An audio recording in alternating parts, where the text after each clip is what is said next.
Hey guys, what's going on? It's Eli, once again, with me, my dad, aka Lil Blue. Yes. And yes, that's right, guys. We saved the best for last. Reviewing the movies starring Harrison Ford, and obviously leading up to the fifth Indiana Jones film. We are, of course, reviewing the fourth Indiana Jones film, Kingdom of the Crystal Skull.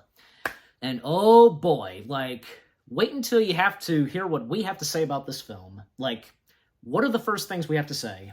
And before we read the description / story. Well, the first thing I'll say is, okay, we both love Crystal Skull. What are you gonna do? What are you gonna do about it, huh? The critics are full of it. Yeah, I don't know. Even the old school indie fans as well. Some of them. They're being a little too nitpicky. First of all, this is a movie that it came along how many years after the third Indiana Jones film? Which, by the way, The Last Crusade is my favorite Indiana Jones movie. Yeah.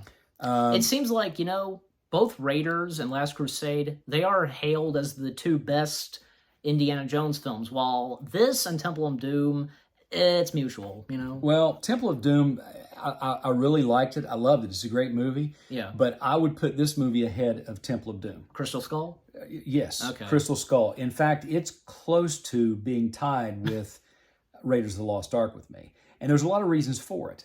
Number one, your number one favorite indie film is Last Crusade. Of course. And it's a tie between this and Raiders. Yes, this is closer to... Raiders edges this out slightly, but the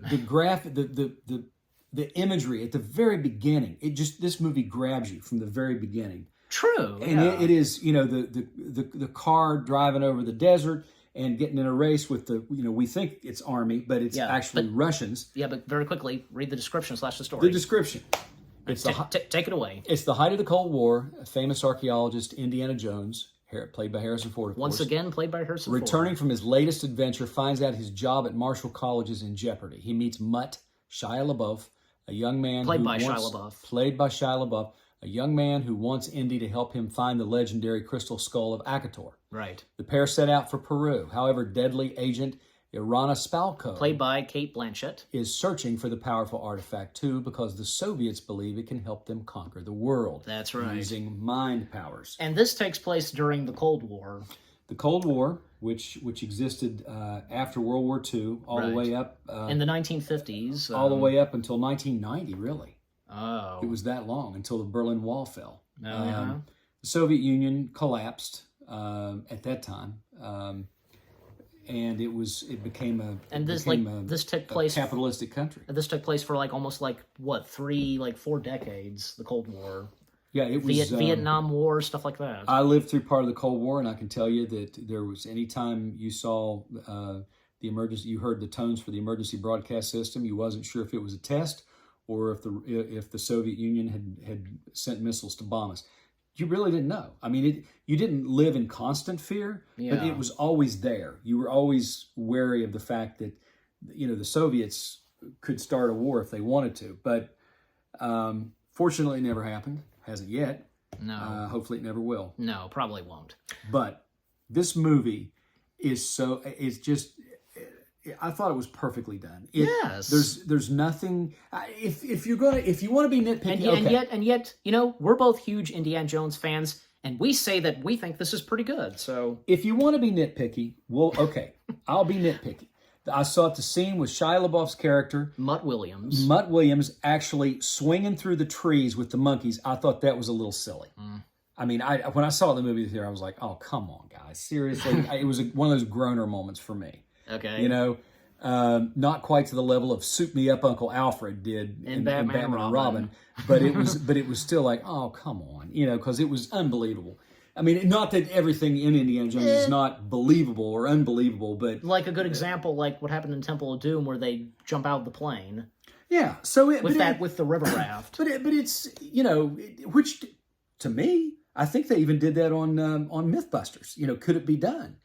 And I think it was proven that it could probably be done if the plane was at the right altitude and they hit it just right. It could be the done. level of how they would land. So well, that's everything because it's yeah, that too. Oh, I mean, But- I've enjoyed the MythBusters episode where they do Raiders of the Lost Ark. So, oh yeah. So, um, but this movie was it. First of all, And- it dealt with aliens, and which as you were saying, like totally has me. as you were gonna say, like the opening to it, you think it's the army. But it's But the thing is, and what's shocking is that you see them making their way into the entrance, and they're told that they can't. It's the area is closed. and they mow down these guards that are standing. Yes, you're like, it's like, what the heck, you know? Yeah. Like, are these rogue soldiers? And then they And when they start speaking, well, first off, they get out another character by the name of Mac, you know, and they of course get Indy out of the back of the car, and we see his shadow putting on the hat, and you hear those soldiers speaking in Russian, and when we see Indy's face, and the first line he says, Russians. yeah, exactly. Yeah. And you hear them speak in Russian. I think they say something. They're screaming. They're yelling like "Fasha, fasha, fasha," Fasha. whatever Yeah. that is. Whatever that means, like hurry Yeah. or hustle. And maybe you know hustle. that they're Russians in disguise. Yeah. Yeah. But it ends up that they're trying to find this crystal skull. They're looking for a box, which turns out to in a be a warehouse. container in this warehouse that contains this dead alien. Yeah. And this supposedly is one that came from Roswell. And basically, like, what's interesting about this alien, like, it's like the body to it, and with the crystal skulls, like anything magnet to them. Yeah, it's a highly magnetic skull. And so Indy knows this, and he tells him, this is why he asks for bullets, and he throws up these, he gets a shotgun The shell. metal in this powder should point the way. The powder from the metal, yeah, and because there's metal in gunpowder, Yeah. and it does, and it's drawn to that area, Yeah. so they follow it, and then the next thing you know, you see him, they're all giving him shotgun shells, Yeah, exactly. and he's getting the BBs out of the shotgun shells and Throws them and like drops them, and like, and they find their way to this container. yeah. So they open this I container. like the look on their faces, like they are shocked and surprised, like they're kind of like shaking and holding their hands as they're pointing the flashlights. Yeah, because they're it seeing is a shocking sight to see. It's an extraterrestrial. They're Yes. seeing a life from another planet. And that's the thing.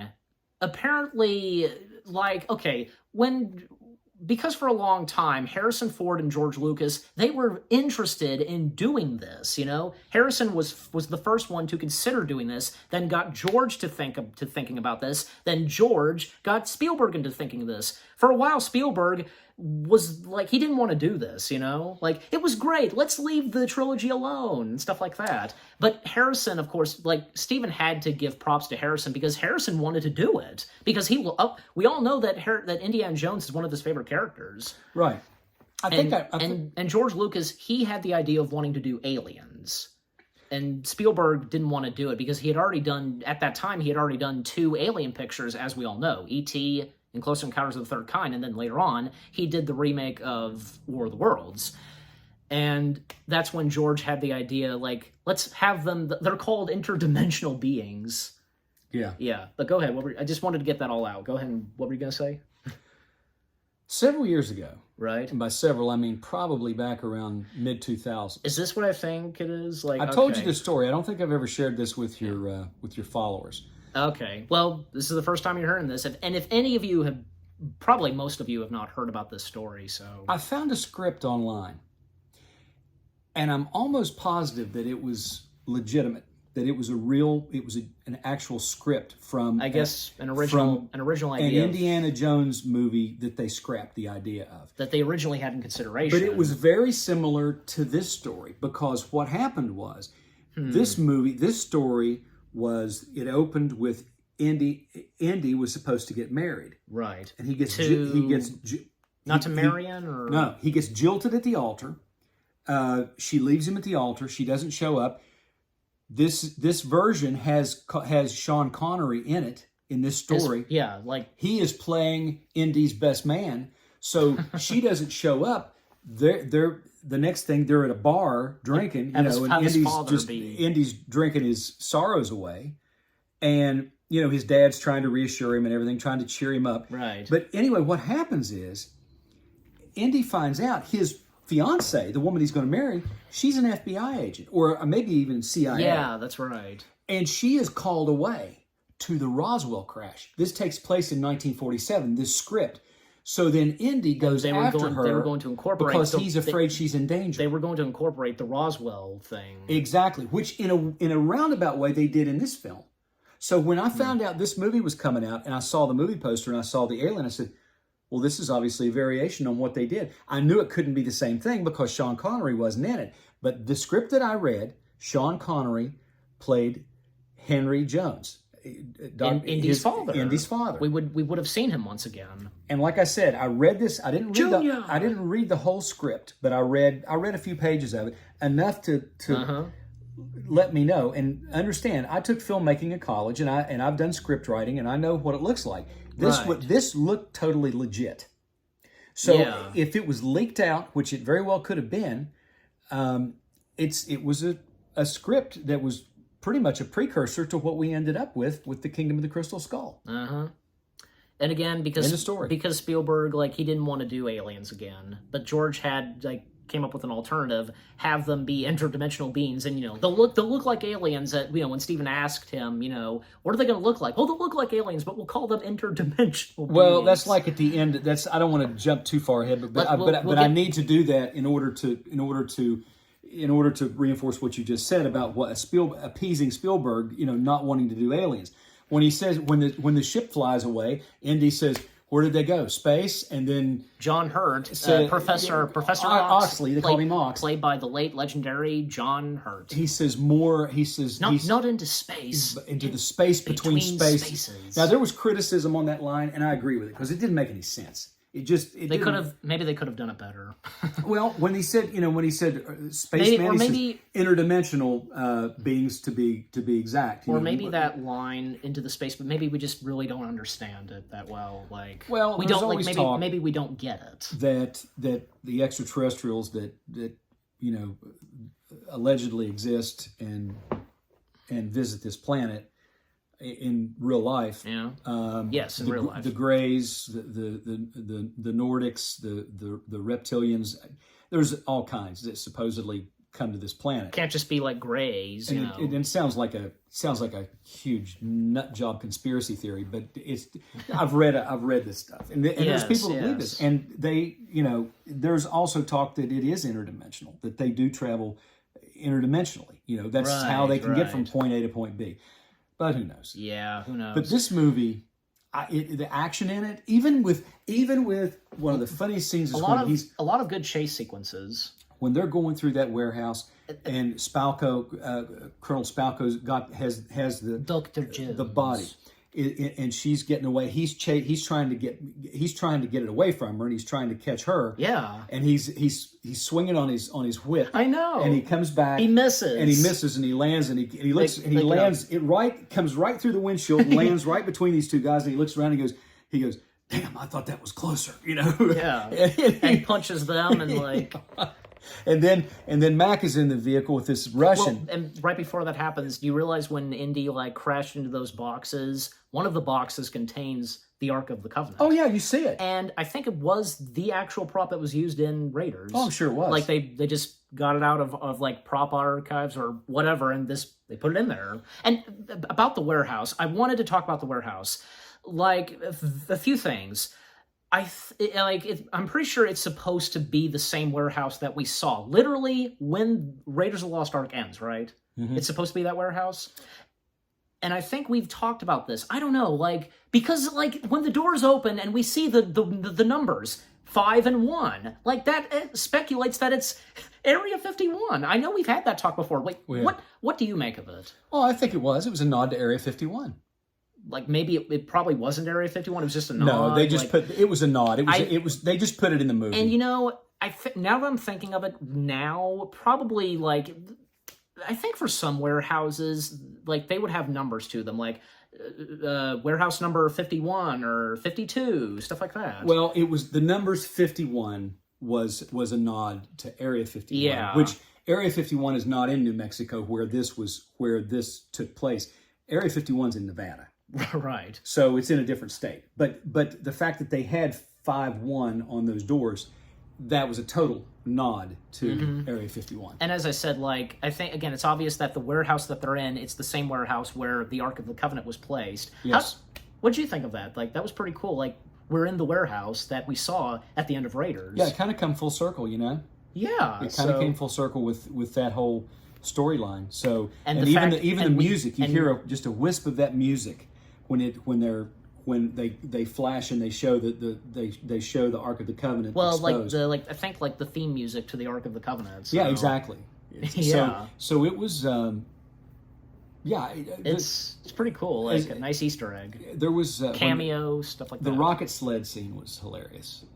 He and that Russian. Well, I mean, about that Mac, you were saying Mac in that one car, and, don't get clever, Boris. You don't know him. he says, you don't know him. You don't know him. And Like, then because- boom, he's been with Indy, and he knows Indy. So he knows Indy. and Yeah. that's another thing about Mac, George Michael. I think that's how you say the last name. McHale. Right?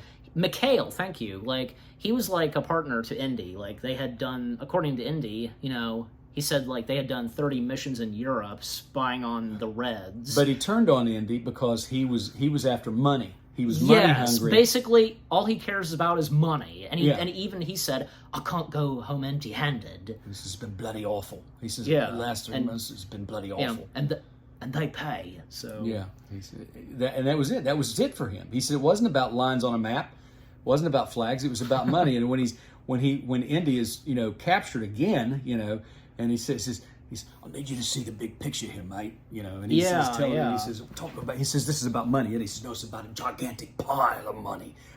Like, because that's all he was. That's all he cared about. Yeah. Was the money. And Mac being played by Ray Winston, good actor. Very good actor. He was very good in that movie. He's good in anything. Yeah, So I liked his character. He was a scoundrel, but I still mean, liked his character. you know what? He was kind of an anti-hero. He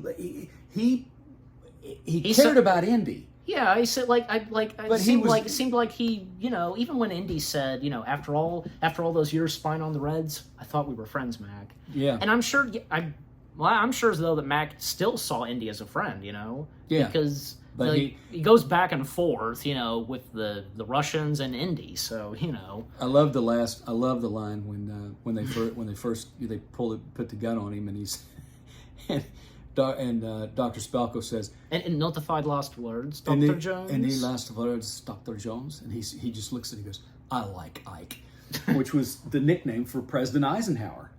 He was President Eisenhower, who was also a great general in World War II, got elected as President of the United States. Yeah. Dwight D. Eisenhower. So his nickname was Ike, and that's what he meant when he said, I like Ike, because that was gun down. that was a famous campaign line for Eisenhower's presidential campaign. They even had buttons that said Dwight D. Eisenhower. Dwight D. Eisenhower. Right. They even had buttons that said "I like Ike." Okay. So that's where that came from. That was a nice nod. That was a very nice nod. and funny because Very funny. last words from Indy. I laughed my head off in the theater when he said that because it was like, And you mentioned about the rocket launch, like that him and that Oh, the rocket sled. one of the main like Russian soldiers. I'm not sure. I think it was like, good golly, who was it? Well, I don't think he'd be down that far on the list here. So let's No.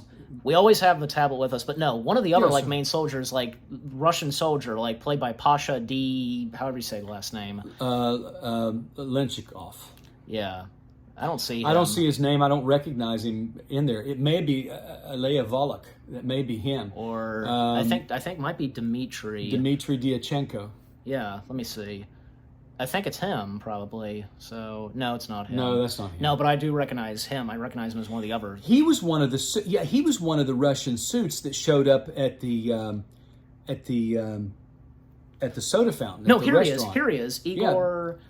How do you say that last name? Igor he was really Russian too. Yes. Wow. Well, that's the thing. Like they got Russian actors, obviously to have it Igor- authentic, I would say I'm gonna butcher this. Igor Shashenkin. Okay, Shashenkin. I'm betting that's how it's pronounced. And he plays Devenchiko, or however you say that name. Dovchenko. Dovchenko, yeah. Dovchenko. So he's like one of the main like Russian soldiers, and always like getting in a fight between Indy. Now the V may be silent. I don't know. Okay. Maybe just Dovchenko, but it may be Dovchenko. But Igor Shashenkin. I think that's how that's pronounced. It's Zhizhikin. Shashenkin. Yeah, that's my best guess. I don't speak Russian. I know Niet. That's all I know, which is no for Russian. Dovchenko and Indiana Jones, like sometimes they're getting in fights. Oh yeah, he is definitely the antagonist. He is he's one of the main antagonists, right next to Colonel Dr. Spalko. He was like the German colonel. Yes, who ended up going over the cliff in some on the position. Tank. Yeah. Well, okay. His position was the same. You're talking about that guy in Last Crusade. In Last Crusade, he was that same antagonist. He was in the same position that this guy was in. This guy was that antagonist from that movie. So there's one in every Indiana Jones movie. Yes. There's one guy that's just like he keeps turning up like a bad penny throughout the movie, and Indy has to deal with him, and eventually and he defeats punch him. So yeah, in this case, when he punches him out, the ants take over. Yeah, but again, that part where they're on that rocket, When they're on the rocket and they're just like, the G-forces are pushing them against. Yeah, because they're going fast, like.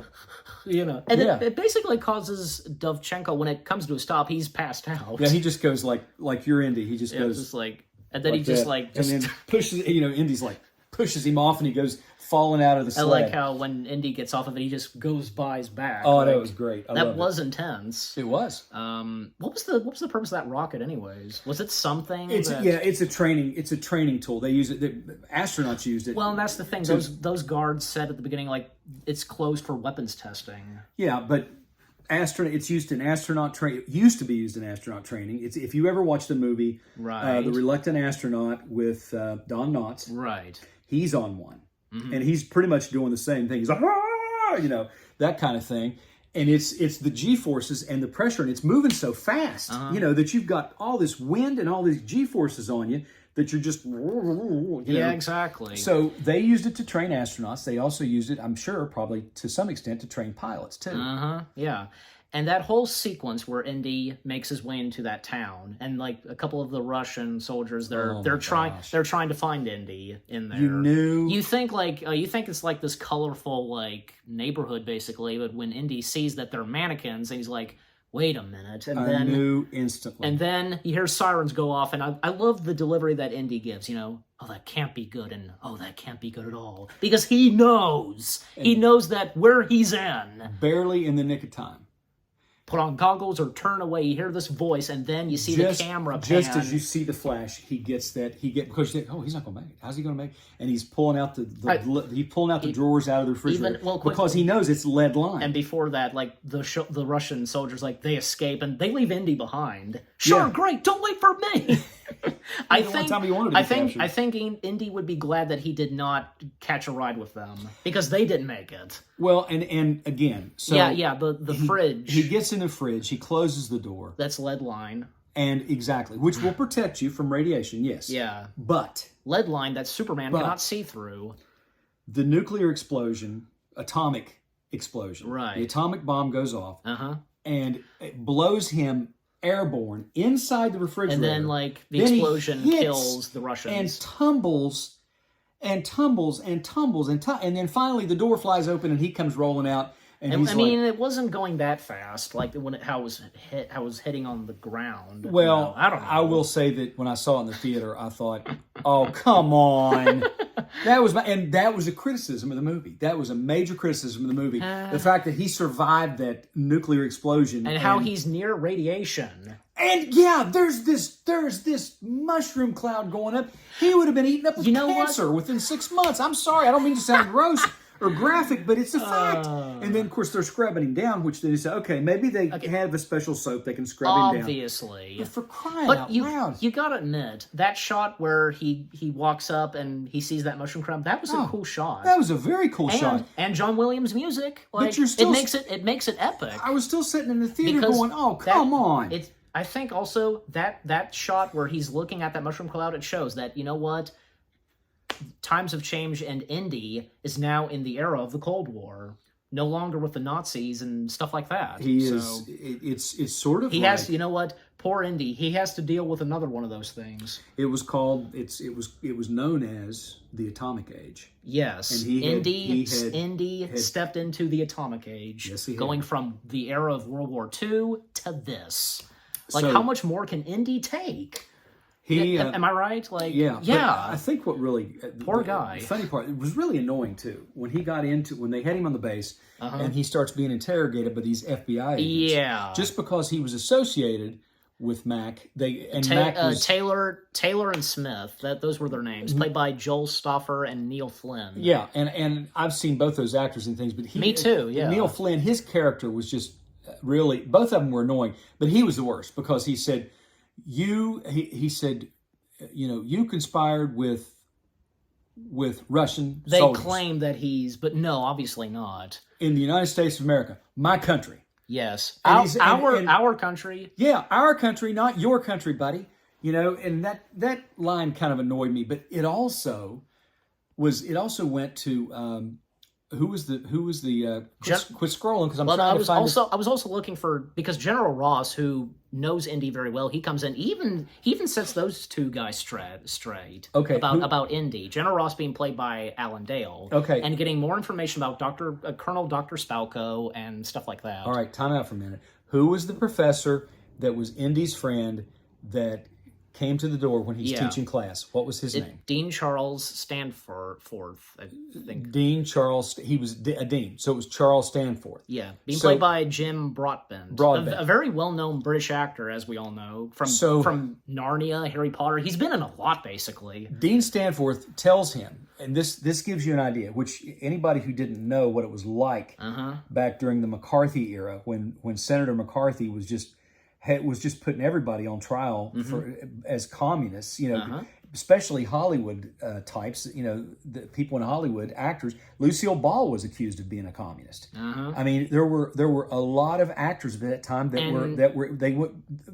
McCarthy went on a witch hunt. And in this film, Indy is accused, I assume. The FBI they're telling him he's highly suspect, because of his association with Mac. Yeah, And- even though again, Indy had no idea, 'cause, Right. You And know, it just goes to you cannot have guilt by association. Just because you know somebody, just because you are friends with somebody, if they do something bad, it does not mean that you are a co-conspirator. exactly, And that's yeah. one of the first rules of law. There is no guilt by association. Now, you can certainly look at somebody and look at their background and see if there could be any way they could be involved in it, but they should know. And then of course, General Ross comes in and he says, yeah. "Do you have any ideas how many medals this guy's won?" Yes, exactly. And Because he- again, and- he knows Indy very well, and they seem to be good friends. And he says, "A great many, I'm sure, but does he deserve them?" And it's just like, oh my gosh, these guys they're total jerks. and they don't care. Like, they don't care about Indy. Like, they don't No, care they're- what Indy is. Like, they just. But then, And I think Indy at this point, like, he's forced to take a leave of absence from the university. well, and Dean Stanford says, He resigned as well. He did, but he says, people are seeing communists in their soup now, because that's pretty much the way it was then. I mean, there was almost a level of paranoia in the United States about communism and about communists infiltrating this country, trying to destroy capitalism, trying to destroy our democracy. And yes, there were communists living here, Yeah. but they were closet communists. They weren't trying to change our way of life. There were maybe some that did. Yeah. I'm sure there was, to a certain degree, Yeah. a conspiracy that the Soviets were trying to infiltrate the United States. But you can't look and point fingers to everybody. No, it's like no. It's like that scene. It's like that scene out of what was it? What was the title of the episode from the Twilight Zone? Starred Claude Akins. When the monsters are due On Maple Street. On Maple Yeah. Street. I was this You close saw to. that level of paranoia on all these people pointing fingers. It's him. It's her. It's him. A good it's him. example. It's her. A good example right there. So there's a Even though we find out in that episode it was aliens that were turning on and off the electricity and stuff like that. and they were conducting an experiment because Exactly. they were showing that we can turn them on themselves, and that's exactly what they did. Yep. And it's called mass hysteria. And also another thing in this film, like a nice tribute and mention of course Indy's father, but also Marcus Brody, because Marcus Brody, later on he passed away sadly. It was nice that they used their images in that. Yeah. And used them to. Marcus Brody, because he was played by, he's in the section of as you scroll down uncredited. Yeah, the late Denholm Elliott. Is that? Yes. Yeah. Denham Elliott. Denham Elliott. We see an image of him, and there's a statue of Marcus Brody, and it made a lot of sense that especially for Marcus Brody, they let the character of Marcus die. There was even like Sean Connery, he was still alive at the time of this movie, and he was offered to appear in this movie, but he turned it down because he, enjoying retirement more. And George Lucas stated that if he had appeared in this movie, and just for a cameo, the audience would have been upset that he didn't join for the adventure. And I think it made total sense at this point for Indy's father to have passed. Yeah. Even Harrison Ford said that how old Harrison Ford was at that time, he'd be the same age as Indy's father, something like that. But I agree.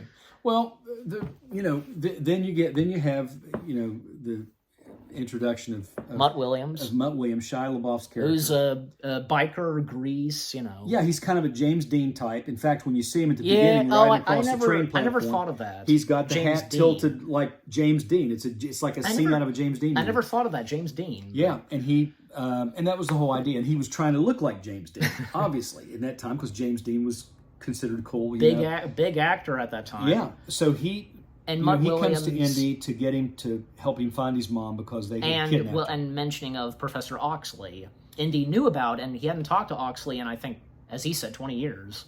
And you never realize until at a certain point that Mutt is actually Indy's son. Yes, exactly. Which was really cool because he kind of acts like him a little bit. He's got Mutt that Williams? kind of cocky and kind of the way Indy was when he was younger. Yeah. You see, but now Indy has aged, and he says, it's so funny because when they're trying to solve the mystery, and they're looking. He's looking through all these books after he gets him off the train and says, and Charles Oxley. He says they're going to kill him, and talking about the Crystal Skull, and they're talking about, and Mutt's just standing there, just while Indy's going through the book, and he says, "Pretty good in the fight." He says, "How old are you? About 80?"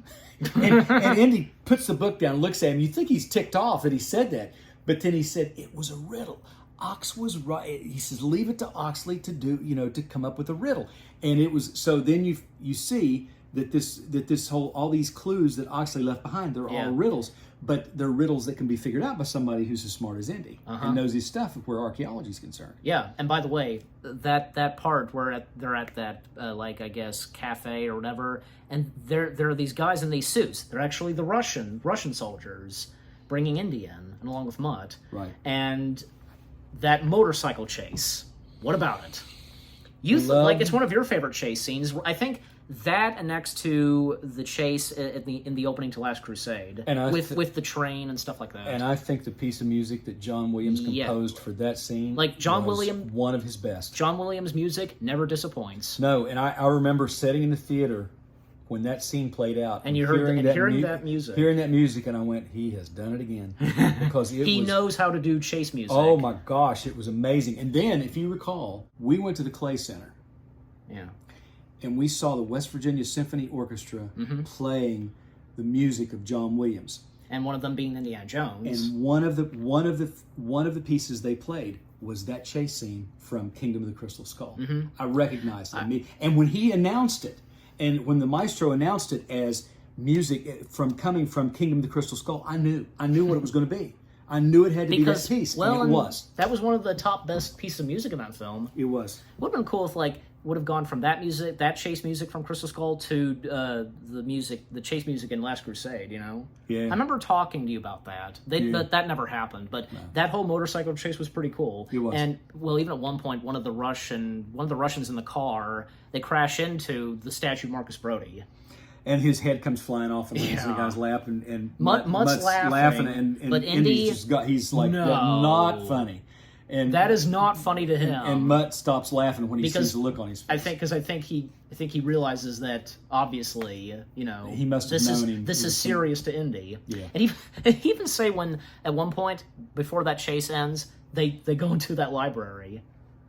Yeah, and the kid asks the question. The student asks That's Indy one of the question, and that's one of Tom Hanks' sons actually. Oh, okay, interesting. And he says if you want to learn archaeology, you got to get out of the library. You got to get out if you want to be a good archaeologist. Yeah, you got to yeah. get out of the library. Exactly. That was hilarious. And thus they're finding clues and tracking down like I guess like the whereabouts of Oxley and where he had been. yes. And and finding out more about the skull, and even at one point we see that Mac is on their tail. Well, obviously the Russians are, and Mac, yeah. and even say like where they get to that like I don't know like graveside I want to say, Yeah. and those like those two I guess they're guarding that graveside with skull faces. Yeah. Oh my gosh! Even at one point, one of them is about to shoot a poison dart at Mutt. Indy jumps up and shoots it back in his mouth. Yeah, shoots it back in his throat and it kills him, And this was a great line, because even when he points a gun at one of them, and then that one scrambles, Mutt's saying, "You're a teacher? Part-time." That was a good line. That was a good line. I think that's when Mutt, he earned a lot of respect for him then. It's true, right? Because Indy is part-time a teacher. Yeah, he's a full-time teacher. archaeologist. Yeah, okay, that's the thing I was about to say. He's a teacher / archaeologist. I mean, what? Okay, archaeologists can be teachers as well. Of course. Yeah. So, and them going through that cave and such, and like even like Mutt getting bitten by one of the scorpions, and like Indy telling him like the bigger the better, small one bites you. Yeah, says don't keep it to yourself. Right. Yeah. So, and finding that skull, and basically like Oxley. He put it back where he found it at one point. He did. Yeah. But then I'm trying to remember, how did it get found again? How did it get... Did they ever establish that? Because even I can't. I'd have to go back and watch the movie to see. Me too! But anyway, they get the skull, and it speaks to Indy. Sometimes some certain details you sometimes forget, and you have to go back. Like It speaks to Indy because... yes, it speaks to him. Dr. Spalko, she Because- conducts an experiment when- makes him stare into the eyes. Because when Mutt and Indy get captured by Mac and the Russian soldiers, hello, Jonesy. Hey, Mac. And, we see them traveling to the jungle. And, hey, the fourth movie once again did it, where, like, the characters are traveling. We see the map, Oh, I love that, yeah. That's an important part of the Indiana Jones films. Yeah. And the music playing. And when they travel to the jungle and that talk that you mentioned of Mac talking about money and stuff like that. And when it comes up to Spalko talking about the body they found in New Mexico, Oppenheimer is mentioned, about what happened thousands of years ago with the interdimensional beings, stuff like that. And when it came up to mind control, and especially not to mention the Russians, they had Oxley. That they want to be able to use it for mind control, so they want to make India as one of them, and they want to make everybody. They want to make all of America communists, and they want them to.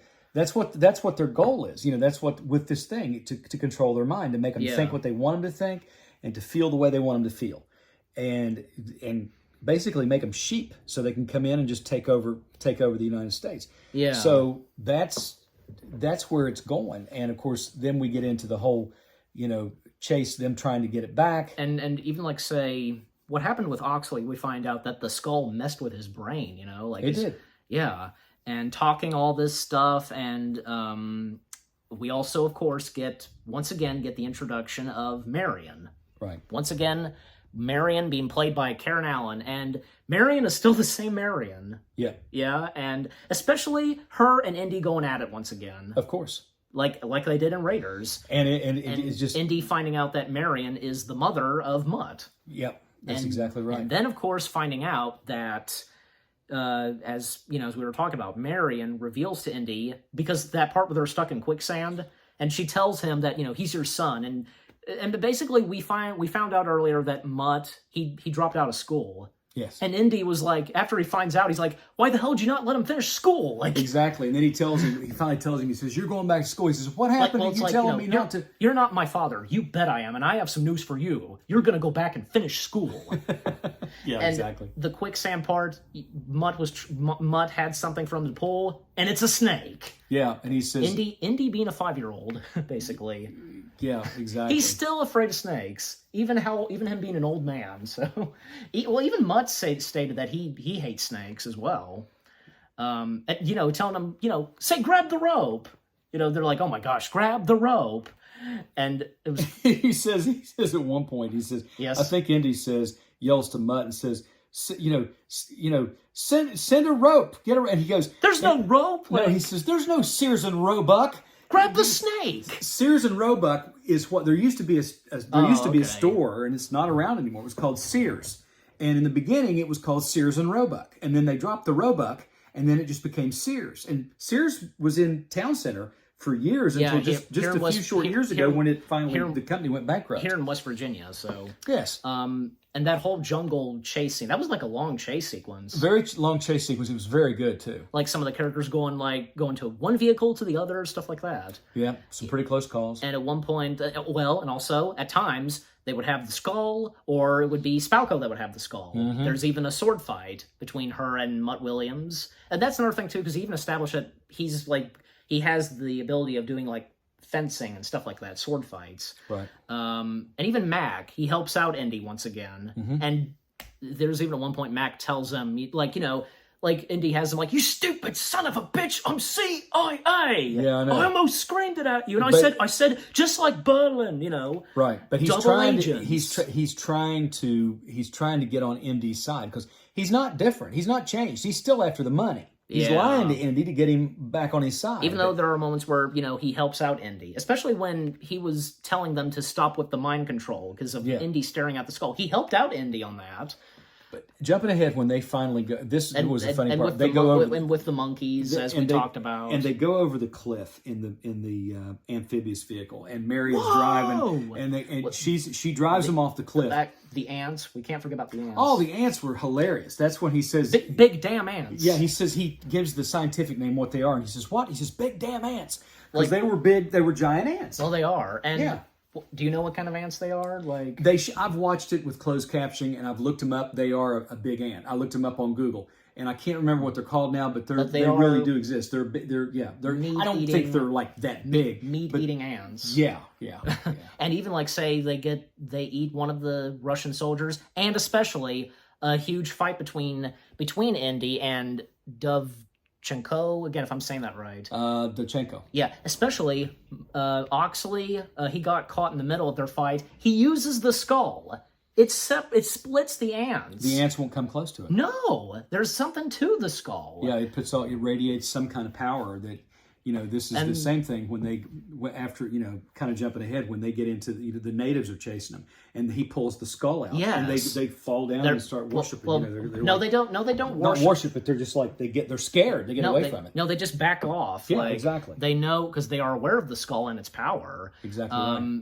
And when spreading the ants, like, well, for one thing, that helps between, like, the fight with Indy and Dovchenko, and at one point, he's defeated, and the ants, like, eat him, basically, you know? Like, good Lord, like, getting in his mouth, you know? Mm-hmm. That's creepy, like, you know?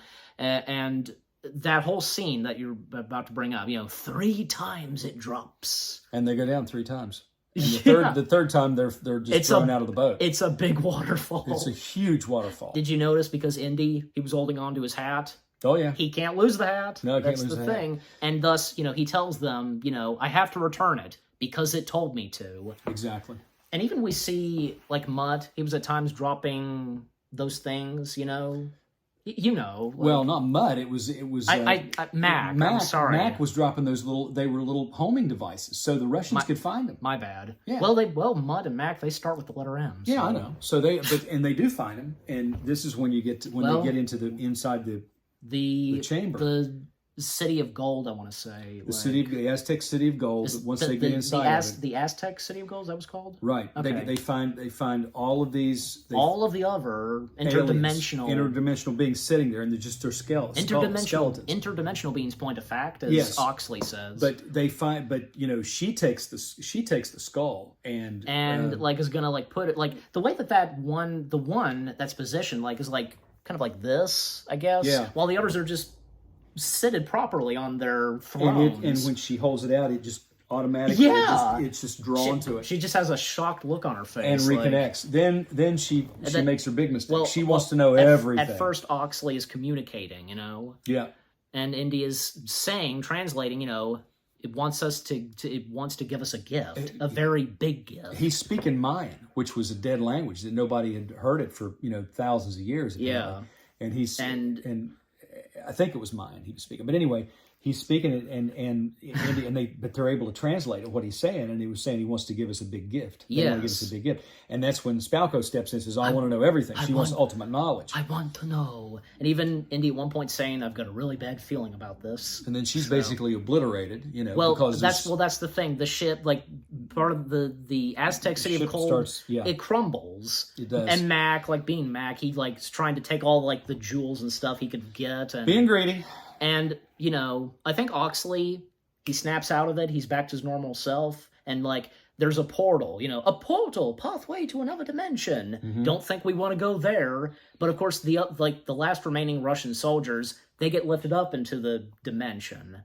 And thus, like, Spalko, like, getting the information, that's what it was. Like, like, what do you think it was anyways? Like, probably something disturbing, I'd say. Yeah, I'm not sure, but it was more than she can handle. And all those skulls, they form into one, Yes. Like, into one interdimensional being, as it's called. And for one thing, Mac, he doesn't survive. No. Jonesy, he winds up in another dimension. I'm gonna be all right. He may have gone into another dimension. Who knows? But they get out. And Spalko, she disintegrates. Like, did you notice that her shoes did not, like, they were left, Oh yeah, I did not notice that. I'll have to watch that. That was pretty funny. Like, but they get out obviously. Like, here's even this like the water like lifts them up, and then you see the ship like hovering and like all the rocks, stuff like that. It's like weightless, and then it just it's gone. And that's the line, when he says they go back to space and into the space between spaces. Yeah. And all the water, there's like waterfalls coming in, basically like just hiding everything, I guess you could say. Like, it's just like a broom to the footprints. Like talking about the waterfall. Yeah, the water rushed in. It's like a broom to their footprints, just swept them away. Right, it swept away all traces and information, like stuff like that. Yeah. So and even like and then it finally like Mutt, I think he then calls Indy, Dad, Yeah. Why do you stick around? I don't know. Why didn't you, Dad? Yeah. And Dad. Yeah, Oxley, like, Dad, Dad. Yeah. Somewhere up there, your grandpa's laughing. Yeah. But then we see finally that we come back to the university, and like I think Dean Stanford, like he's in a rush, like, and he sees like somebody like painting. He's painting Indy's. His title's been changed. He's like a dean now, whatever. Yeah. Marvelous. Make the letters bigger, much bigger. Yeah, and the guy's like standing there trying to paint this intricate. The last letter he's finishing on, and yet he tells him to make them bigger. Yeah. He was on the last letter. Like you could see like the look on his face, like, oh my god. So then finally we see Indy and Stanford. Marion He was get getting married. Stanford was looking for that book, you know. So and finally we see them married. That's like they should have been married before. Yes, they should have been married before, but finally it works out. And even what I think I just want to say I think a lot of people. I think I read this. A lot of people they had a problem with that ending. I don't know. Like I read something about. Well, even that. Professor Oxley says how much time is wasted, in waiting, Yes, and it's even throughout the other. Like, I don't know why anybody would have a problem with that ending. It was a very good ending. Yeah, it was. And then of course then after they're married, the door blows open and Indy's hat rolls up to Mutt, his son, and he picks up the hat like he's going to put it on. Indy grabs it out of his hands. It's like, not so fast. I'm still around, because it's almost like they're going to hand off. You think they're going to hand off the baton. That's what it looked like. That's what it looked like. But then Indy grabs the hat, and it's like, not yet. I'm not finished yet. No, and there's only one Indiana Jones. That's exactly right. And also, like, hey, about you know what, it was. Didn't you think it was nice that finally Indiana Jones and Marion, they finally got married and finally together? Yes. I mean, because like, and throughout the other Indiana Jones films, he was with other girls, and also, you know what? This was established right as the jungle chase was gonna start. You know, Marion mentioning that, I'm sure there was plenty of women, blah blah blah, and he said, they all had one thing in common: they weren't you, honey. Yeah. That was a sweet thing to say. Great movie. Look, it was true, because hey, like, Marion was all the time the right girl for Indy, Yeah. So, and you know what? Oh, another thing, that Sala was originally going to appear, was considered, not surprised. Considered to appear at the wedding. Not surprised to hear that. Even though, like, do you think it would have been nice if we saw him in there? That would have been nice. It really would have been. But I think John Rhys Davis established this, like, it wasn't really that much for Sala. I don't know. I can't remember how he established it, but it was understandable why he didn't. He passed on making an appearance. Yeah. I mean, let's face it. Like, you'd like, if you're going to have Sala, well, you'd think he'd be there probably for most of the adventure. Yeah, you would. Yeah, I mean, when he appeared in Raiders, and when he was in Raiders and Last Crusade, he was there, but he was sometimes not there for the whole adventure. Right. So there you go. Right. And again, as I said, the music that John Williams had done, of course, doesn't disappoint. Even, like, there are bits of pieces of music that we've heard in some of the other Indiana Jones films. Yes. A repeat, stuff like that. Sure, they'll recycle some music, but a lot of it is, there's a lot of original pieces that John Williams does that are fantastic. Of course. Yeah, there you go. And again, a great way to end the film, because, again, they got married. Yeah. And again, love the movie. We love Indiana Jones, Kingdom of the Crystal Skull. And again, definitely, because, like, I mean, I think if I remember correctly, this movie didn't turn into a disaster. Oh no, it was a great movie. It got good reviews. It did get good reviews. There were some critics that poo-pooed it and said certain things. That's fine, But there were also some of the Indiana Jones fans that didn't like it. Yeah. Well, here's one that did, and here's another one that did. So there you go. And there are plenty of others that did did enjoy this. And what about you guys? Like, what do you have to say about Kingdom of the Crystal Skull? Are there any of you who are Indiana Jones fans enjoy this film like we do? And how do we rate this? 5 out of 5. He says that for me. I'm giving this, it's on my mind, I'm giving this 8 out of 10 stars. That's good enough. That's good. So there's that. Any last words? I must be off. He says that for me. We hope you've enjoyed our review of Indiana Jones 4, Kingdom of the Crystal Skull. More review videos coming your way. They're going to be awesome. Keep looking forward, and we'll see you guys in the next video/review. And thank you for joining, watching these review videos of films starring Harrison Ford. It was fun.